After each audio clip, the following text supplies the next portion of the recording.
Assalamualaikum warahmatullahi wabarakatuh. Salam kebahagiaan. Semoga kalian bahagia dan sejahtera. Sebelum menonton video ini jangan lupa like, komentar, dan subscribe-nya. Dan jangan lupa tonton video ini sampai selesai.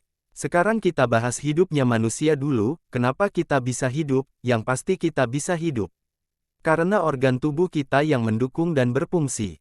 Dan semua organ tubuh kita digerakkan oleh pikiran atau otak kita. Kita semua tahu itu, dan pasti ada yang bertanya, lalu kenapa orang meninggal tidak bisa hidup padahal organ tubuhnya lengkap? Saya rasa itu tidak perlu saya jelaskan karena Anda sendiri pasti tahu, penyebab orang itu bisa meninggal.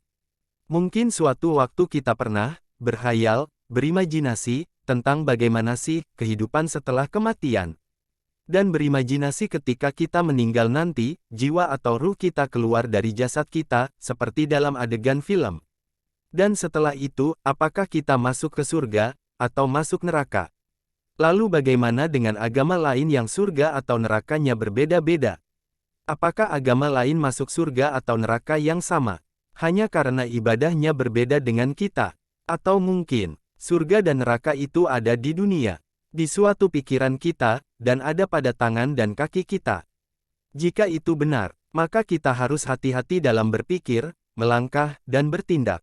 Sekarang coba kawan ingat, pernahkah melakukan suatu perbuatan, dan perbuatan yang dilakukan oleh kawan, itu baik ataupun buruk? Jika kawan melakukan kebaikan, pasti akhirnya akan baik dan bahagia.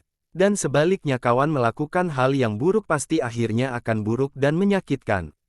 Mungkinkah itu yang disebut surga dan neraka di dunia? Akan tetapi, entahlah, itu semua hanya kemungkinan saja. Yang pasti itu semua tergantung keyakinanmu. Kita semua tahu, secerdas-cerdasnya ilmuwan, ataupun secanggih apapun teknologi, sangatlah mustahil, dan tak mampu untuk meneliti, kehidupan setelah kematian. Dan yang pasti kita yakini dan kita ketahui, surga dan neraka ada dan tertulis pada kitab suci dari Tuhan kita. Yang terpenting kita semua memiliki keyakinan dan kepercayaan serta pedoman hidup masing-masing. Dan keyakinan kitalah yang merujuk kepada kebenaran dan kebaikan. Dan janganlah kamu menilai keyakinan orang lain, siapa yang menurutmu berhak masuk surga ataupun neraka, yang kau sendiri pun tak pernah melihat, ataupun menyentuhnya. Jadi intinya yang berhak masuk surga ataupun masuk neraka ditentukan oleh Tuhan, bukan oleh kita. Sekian dan terima kasih, mohon maaf jika ada salah kata. Terima kasih, jangan lupa like, komentar dan subscribe-nya.